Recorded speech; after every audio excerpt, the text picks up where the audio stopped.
Hi all. So మనం software testing and quality assurance subject గురించి చెప్పుకుందాం. సో ఇది కంప్లీట్గా manual testing. So subject name వచ్చేసి software testing and quality assurance అనమాట. అండ్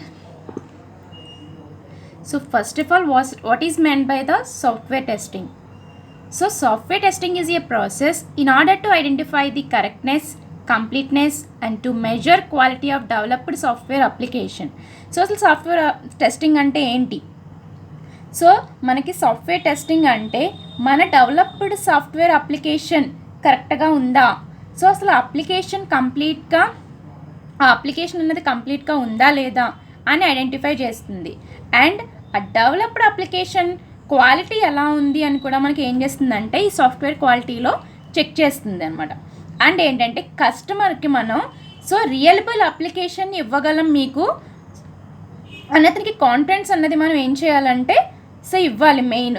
అండ్ ఏంటంటే ప్రాజెక్ట్కి అయ్యే మెయింటెనెన్స్ కాస్ట్ ఏదైతే ఉంటుందో సో దాన్ని కూడా రెడ్యూస్ చేస్తుంది. ఎందుకంటే మనం ఆఫ్టర్ కంప్లీటింగ్ ద డెవలపింగ్ అంటే ఎప్పుడైతే మనకి డెవలపింగ్ అన్నది కంప్లీట్ అవుతుందో టెస్ట్ చేసిన తర్వాత మనం ప్రాజెక్ట్ని రిలీజ్ చేస్తే సో ఎర్రర్స్ అనేవి ఉండవు. అగైన్ మనకి కస్టమర్ తన రిక్వైర్మెంట్స్ అన్నీ సాటిస్ఫై అయినాయో లేదా చెక్ చేసుకుని సో అవ్వకపోతే మళ్ళీ మనకి బ్యాక్కి ఇవ్వనవసరం లేదు కదా ముందే టెస్ట్ చేసుకుంటే. సో దానివల్ల ఏంటంటే మనకి మెయింటెనెన్స్ కాస్ట్ అనేది తగ్గుతుంది. And software testing main object ఏంటంటే సో బగ్స్ని ఐడెంటిఫై చేస్తుంది అనమాట. బగ్స్ని ఐడెంటిఫై చేసి వాటిని రిజాల్వ్ చేసి సో మనకి మెయిన్ క్వాలిటీ ప్రాజెక్ట్కి క్వాలిటీ అన్నది ఇస్తుంది. సో ఇది మనకి సాఫ్ట్వేర్ టెస్టింగ్. అసలు మెయిన్ మనకి సాఫ్ట్వేర్ టెస్టింగ్ అంటే సో బగ్స్ని to identify the bugs and resolve the bugs అనమాట. సో ఆ బగ్స్ ఏవైతే ఉన్నాయో వాటిని ఐడెంటిఫై చేసి వాటిని రిజాల్వ్ చేసి సో మనకి క్వాలిటీ అన్నది ఇంప్రూవ్ చేస్తుంది. సో మెయిన్ సాఫ్ట్వేర్ టెస్టింగ్ అంటే మనకి సో అదనమాట. నెక్స్ట్ వచ్చేసి quality revolution. So quality revolution అంటే ఏంటంటే మనకి సో ప్రీవియస్గా మనకి సో మ్యాన్మేడ్ ఆర్టిఫాక్ట్స్లో పీపుల్ ఎవరైతే ఉన్నారో వాళ్ళు అంటే మ్యాన్మేడ్ ఆర్టిఫాక్ట్స్ ఏవైతే ఉన్నాయో సో వాటిని పీపుల్ వాటిలో ఏం కావాలి అనుకుంటారంటే మనకి సో మెయిన్ క్వాలిటీ అన్నది కావాలి అనుకుంటారు. సో కొన్నిసార్లు ఏమవుతుందంటే మనకి క్వాలిటీ మీద బేస్ అవ్వకుండా క్లయింట్స్ అంటే మనకి ప్రొడక్ట్స్ ఎవరైతే ఇస్తున్నారో వాళ్ళు ఏం చేస్తారంటే కంప్లీట్గా సో క్వాలిటీని వదిలేసి నెంబర్ ఆఫ్ ఐటమ్స్ ముందు మార్కెట్లోకి వస్తే మన బిజినెస్ అన్నది ఇంప్రూవ్ అయిపోతుంది అన్న ఉద్దేశంతో ఏం చేస్తారంటే వాళ్ళు కంప్లీట్గా క్వాలిటీని వదిలేసి సో వాళ్ళ ప్రొడక్ట్స్ నెంబర్ ఆఫ్ ఐటమ్స్ అన్నవి మార్కెట్లోకి రిలీజ్ చేసేస్తారు. సో అంటే మనం ఏంటంటే క్వాలిటీ మీద అంటే క్వాలిటీ ఉండదు అనమాట అందులో. సో కానీ మనకి ఏంటంటే కపుల్ ఆఫ్ డికేట్స్ అంటే లాస్ట్ 2 couple of decades నుండి ఏంటంటే మనకి క్వాలిటీ రివల్యూషన్ అన్నది సో ఇంటర్నెట్ ద్వారా కంప్లీట్గా ఎక్స్ప్లోజ్ అయిపోయింది. సో ఫాస్ట్గా స్ప్రెడ్ అయిపోయింది అనమాట ఇంటర్నెట్ వల్ల. ఎందుకు మనకి సో మనకేనా డిఫరెంట్ సైట్స్ వస్తున్నాయి, డిఫరెంట్ సైట్స్ ఉన్నాయన్నమాట. సో ఆ డిఫరెంట్ సైట్స్లో మనం చాలా ప్రొడక్ట్స్ పర్చేస్ చేస్తూ ఉంటున్నాం. సో అందులో ఎలా మనం పర్చేస్ చేస్తున్నాం ప్రోడక్ట్ అసలు ఏంటి, సో దాని క్వాలిటీ ఏంటి, దాని డిస్క్రిప్షన్లో ఇచ్చిన దాన్ని బట్టి ఏంటి అండ్ రివ్యూస్ కూడా చెక్ చేసుకుంటున్నాం. సో ఎవరైనా రివ్యూ బాగాలేదు అంటే కనుక ఐటమ్ చాలామంది పర్చేస్ చేయరు. సో దాన్ని మైండ్లో పెట్టుకుని కంపెనీ వాళ్ళు ఏంటంటే వాళ్ళ బిజినెస్కి ఎఫెక్ట్ అవ్వకుండా సో మెయిన్ ఇప్పుడు ఏం చేస్తున్నారంటే వాళ్ళు global expectations and outsourcing and of sourcing so వీటిని బట్టి ఏంటంటే వాళ్ళు కస్టమర్ ఎవరైతే ఉన్నారో ఆ కస్టమర్ ఎక్స్పెక్టేషన్స్ని బట్టి సో వాళ్ళు ప్రొడక్ట్స్ని రిలీజ్ చేస్తున్నారు క్వాలిటీగా. సో అంటే కస్టమర్స్ క్వాలిటీ లేకపోతే మన ప్రొడక్ట్ అనేది పర్చేస్ చేయరు. సో వేరే కంపెనీ ప్రొడక్ట్స్ ఏవైతే ఉన్నాయో వాటిని పర్చేస్ చేస్తారు. సో దీనివల్ల మనం లాస్ అయిపోతున్నాము. సో అని ఏం చేస్తారంటే ఆ కంపెనీ వాళ్ళు సో మంచి క్వాలిటీతో ప్రొడక్ట్స్ అన్నవి రిలీజ్ చేస్తున్నారు. సో అండ్ క్వాలిటీ ఇంప్రూవ్ అవ్వడానికి ఏంటంటే ట్రెడిషనల్ ఎఫర్ట్స్ మీద కూడా వాళ్ళు ఏం చేస్తున్నారంటే ఫోకస్ చేస్తున్నారు. అంటే ప్రీవియస్గా మన ట్రెడిషనల్ అంతకుముందు ఏవైతే యూజ్ చేసామో సో అవే మళ్ళీ ఇప్పుడు మార్కెట్లోకి రిలీజ్ అవుతున్నాయి. సో అంటే ప్రీవియస్గా ఉన్న వాటిల్లో ఏమైనా డిఫెక్ట్స్ ఉంటే వాటిల్ని ఐడెంటిఫై చేసి వాటిని రెక్టిఫై చేసి ఆ ట్రెడిషనల్ని మళ్ళీ మనకి ఏంటంటే ఒక మంచి మోడల్ కింద రెడీ చేసి ఇస్తున్నారు. సో మనకి ఈ క్వాలిటీ రివల్యూషన్ మెయిన్ ఆబ్జెక్టివ్స్ ఏంటంటే so paying must attention to customer requirements. So customer requirements మీద సో మెయిన్గా మనం ఏంటంటే అటెన్షన్ పే చేయాలి. అండ్ ఏంటంటే కంటిన్యూస్గా మనం క్వాలిటీ మీద ఫోకస్ పెట్టాలి. అండ్ ఏంటంటే product design and development so వీటిని మెజర్ చేసుకుంటూ వెళ్ళాలి. అండ్ ఏంటంటే లో లెవెల్ ద ఆర్గనైజేషన్ సో మనకి ఏమవుతుందంటే pushing the quality concept down to the lowest level the organization and developing a system level perspective with an emphasis on methodology and process, eliminating the waste through continuous improvement.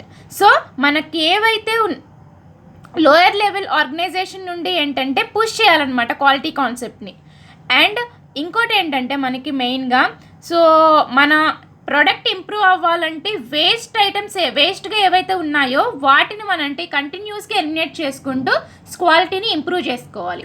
So ఇది వచ్చేసి మనకి ఏమవుతుందంటే కంప్లీట్గా quality revolution అనమాట. So next వచ్చేసి what is meant by the software quality. So as a producer point of view when application fulfil with the client all the client requirements and client point of view when application fit for use according to his business activity, then it is considered as a quality application.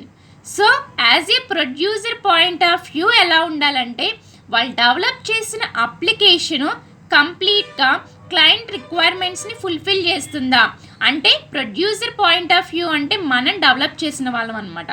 So ఆ application కంప్లీట్గా client ఏదైతే నాకు ఈ requirements కావాలి అప్లికేషన్కి so requirements అయితే నా బిజినెస్కి కంప్లీట్గా సరిపోతుంది అని ఆ రిక్వైర్మెంట్స్ మనకి ఇస్తారో ఆ రిక్వైర్మెంట్స్ అన్నిటిని యూజ్ చేసి మనం ప్రాజెక్ట్ని డెవలప్ చేసామా సో అన్నీ మనం ఫుల్ఫిల్ చేయగలిగామా అని ప్రొడ్యూసర్ పాయింట్ ఆఫ్ వ్యూలో చూస్తారు.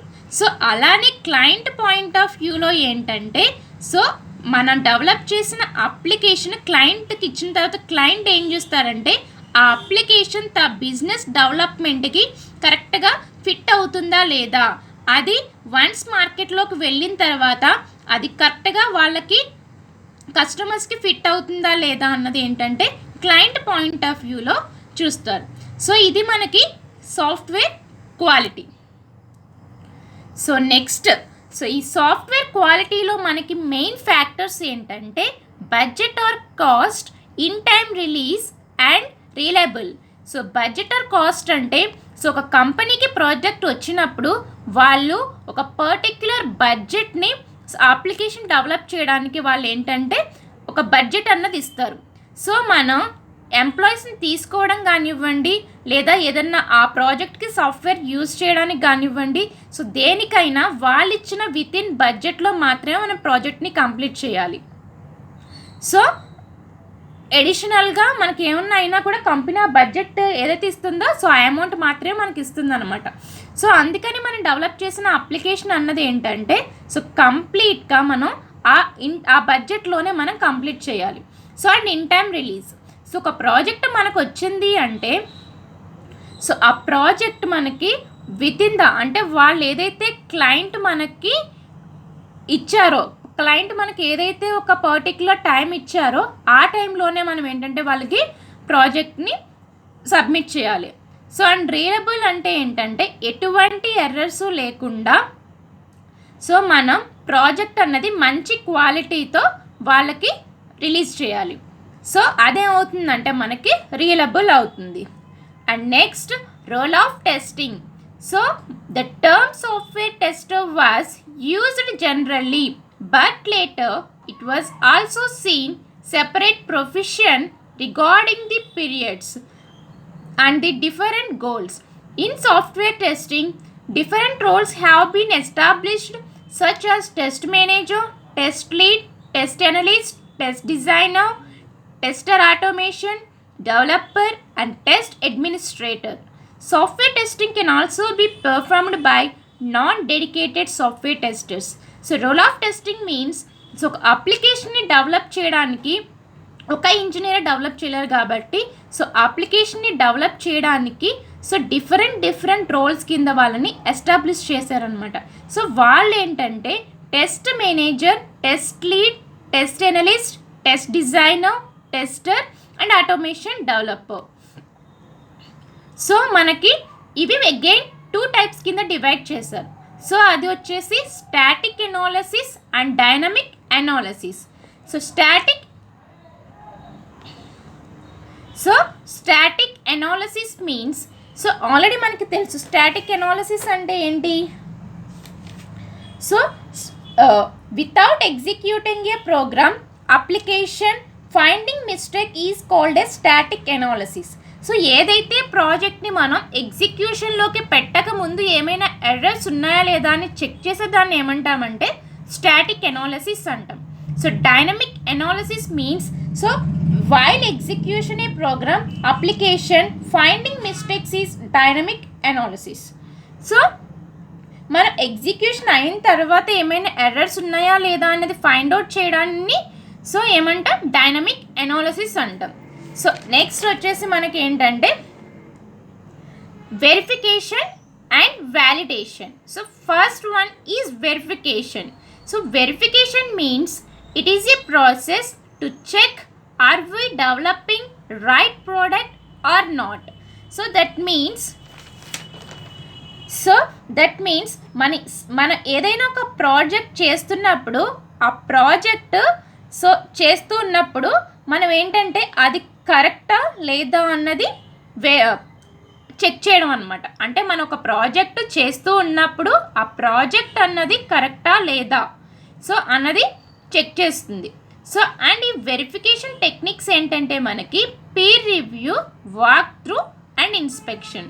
సో ఈ టెక్నిక్స్ అనేవి మనకి లేటర్ అంటే నెక్స్ట్ క్లాసెస్లో వస్తాయి, అప్పుడు బ్రీఫ్గా చెప్పుకుందాం. అండ్ ఈ వెరిఫికేషన్ ఏదైతే ఉందో ఇది కంప్లీట్గా ఏంటంటే స్టాటిక్ టెస్టింగ్ అప్రోచ్ అనమాట. సో వెరిఫికేషన్ టెస్టింగ్ అంటే మనం డెవలప్ చేస్తూ ఉన్నప్పుడు చెక్ చేస్తున్నాం కాబట్టి ఇది ఏమవుతుంది స్టాటిక్ అవుతుంది, స్టాటిక్ టెస్టింగ్ అప్రోచ్ అవుతుంది. And verification is performed on required documents, design documents, source code, test plan, test cases etcetera. Okay, so next one is validation. So validation means, so it is a process to check are we developed right product or not. So మనం develop చేసిన తర్వాత మనం ఇది correct ప్రోడక్టా లేదా అని check చేసేదాన్ని ఏమంటాం validation అంటాం. అంటే కంప్లీట్ అయిపోయిన తర్వాత. సో వెరిఫికేషన్ అంటే కంప్లీట్ అవ్వకముందు, అంటే మనం ప్రాసెస్ చేస్తూ ఉన్నప్పుడు కరెక్టా లేదా అని చెక్ చేయడం. వ్యాలిడేషన్ అంటే ఏంటి, అయిపోయిన తర్వాత చెక్ చేయడం అనమాట. సో అంటే ఇది ఏమవుతుంది మనకి ఇక్కడ డైనమిక్ అప్రోచ్ అవుతుంది. అండ్ సో మనం ఈ వ్యాలిడేషన్ అన్నది దేనిపైన చేస్తామంటే సోర్స్ కోడ్ అండ్ ఫంక్షనాలిటీస్ పైన చేస్తాం అనమాట. ఈ వ్యాలిడేషన్ టెక్నిక్స్ ఏంటంటే మనకి unit testing, integration testing, functionality testing, so up to and so on. So ఈ టెక్నిక్స్ అన్నీ కూడా మనం నెక్స్ట్ క్లాసెస్లో బ్రీఫ్గా చూడొచ్చు. And next one is failure. So మనకి ఫెయిల్యూర్ అంటే ఏంటి, ఎర్రర్ అంటే ఏంటి. సో ఫెయిల్యూర్ అంటే ఏంటంటే సో సిస్టమ్ ఏదైతే ఉందో ఆ సిస్టమ్ యొక్క మనకి ఎక్స్టర్నల్ బిహేవియర్, సో సిస్టమ్ స్పెసిఫికేషన్లో ఇచ్చిన దానికి సో మనకి ఏంటంటే దానికి కరెక్ట్గా లేకపోతే ఏంటంటే దానికి తగ్గట్టుగా లేకపోతే ఏంటంటే అప్పుడు మనకి ఫెయిల్యూర్ అన్నది వస్తుంది. అంటే సిస్టమ్ యొక్క మనకి ఎక్స్టర్నల్ బిహేవియర్, సిస్టమ్ ఏదైతే ఉంటుందో అది మనకి ఎక్స్టర్నల్ బిహేవియర్ అంటే ఫైనల్గా మనకు అవుట్పుట్ ఇచ్చినప్పుడు సిస్టమ్ ఏదైతే దానికి స్పెసిఫికేషన్స్ ఇచ్చిందో సో దాని ప్రకారం వెళ్ళకుండా, అంటే ఫర్ ఎగ్జాంపుల్ 2 + 3 = 5 అని చెప్పి నాకు ఇవ్వు అని చెప్పి సిస్టమ్ ఏం చేస్తుంది, దానికి స్పెసిఫికేషన్స్ ఇస్తుంది అనమాట. సో అది బయటకు వచ్చినప్పుడు ఏం చేస్తుంది 2 + 3 = 5 అని ఇవ్వట్లేదు అనమాట. సో అటువంటి సమయంలో మనకి ఏమవుతుంది ఫెయిల్యూర్ అన్నది వస్తుంది. సో నెక్స్ట్ వచ్చేసి error. So an error is a mistake in coding found by developers. So మనకి కోడింగ్లో ఏమైనా మిస్టేక్స్ ఉంటే అవి డెవలపర్స్ ఏం చేస్తారంటే ఫైండ్ చేస్తారు. సో డెవలపర్స్ అంటే మనకి ఏమైనా అంటే సోర్స్ కోడ్లో ఏమైనా మిస్టేక్స్ వస్తే ఆ మిస్టేక్స్ ఏంటి అన్నది డెవలపర్సే కదా మనకి దాన్ని ఫౌండ్ చేస్తారు. సో ఆ టైం అంటే వాటిని మనం ఏంటంటే ఎర్రర్స్ అంటాం. సో నెక్స్ట్ వచ్చేసి డిఫెక్ట్. డిఫెక్ట్ అంటే so defect is a miss match in between expected value and actual value of software found by testers. Sometimes defect is also noun as issue. So defect అంటే ఏంటంటే testers found చేసిన software ఏదైతే ఉందో so అది actual value and expected value in బిట్వీన్లో mismatch అయితే so అప్పుడు ఏమవుతుంది మనకి డిఫెక్ట్ అవుతుంది. అంటే టెస్టర్స్కి వచ్చిన సాఫ్ట్వేర్ ఏదైతే ఉందో సో యాక్చువల్గా అసలు రావాల్సిన రిజల్ట్ ఏంటి, అసలు యాక్చువల్గా ఏం రావాలి, సో మనం తీసుకుని ఇన్పుట్స్ని బట్టి అసలు ఏం వస్తుందని మనం అనుకుంటున్నాం. సో ఆ రెండిట్ల మధ్యన మనకి ఏంటంటే మిస్ మ్యాచ్ అయితే యాక్చువల్గా రావాల్సింది 5, సో ఎక్స్పెక్టెడ్ ప్రకారం అది అసలు 5 వస్తుందా లేదా, వారు రెండిట్ల మధ్యన ఏమైనా మనకి మిస్ మ్యాచ్ అయితే అప్పుడు ఏమవుతుంది డిఫెక్ట్ వస్తుంది. సో ఫాల్ట్ అంటే ఏంటంటే ఈ fault is the adjusted cause of an error. మనం క్రియేట్ చేసిన అప్లికేషన్లో సో అప్లికేషన్ అనేది రాంగ్గా చేస్తే మనకి ఏమవుతుంది ఫాల్ట్ వస్తుంది. అంటే క్లయింట్ ఇచ్చిన రిక్వైర్మెంట్స్, ఫర్ ఎగ్జాంపుల్ క్లయింట్ మనకి ఏంటంటే సమ్ రిక్వైర్మెంట్స్ ఇచ్చారు. సో అందులో మనం కొన్ని రిక్వైర్మెంట్స్ని సో క్లయింట్ ఇచ్చిన రిక్వైర్మెంట్స్ కాకుండా బై మిస్టేక్ వేరే రిక్వైర్మెంట్స్ తీసుకుంటే సో అప్పుడు ఏమవుతుంది మనకి అటువంటి టైంలో ఏంటంటే మనం తీసుకున్నది రాంగ్ కాబట్టి ఫాల్ట్ అన్నది వస్తుంది. సో ఇప్పుడు మనం ఏం చెప్పుకున్నాం, సో ఇప్పుడు క్లాసెస్లో ఈరోజు క్లాస్లో మనకి ఏమైనాయి, సో సాఫ్ట్వేర్ టెస్టింగ్ అంటే ఏంటి, సో క్వాలిటీ ఆఫ్ రిజల్యూషన్ అంటే ఏంటి, అండ్ వెరిఫికేషన్ అంటే ఏంటి, వ్యాలిడేషన్ అంటే ఏంటి, and role of testing, software quality, error, failure, defect, fault చూసాం కదా. సో నెక్స్ట్ క్లాస్లో రిమైనింగ్ టాపిక్స్ చూద్దాం. సో ఇది కంప్లీట్గా ఏంటంటే మాన్యువల్ టెస్టింగ్. ఓకే.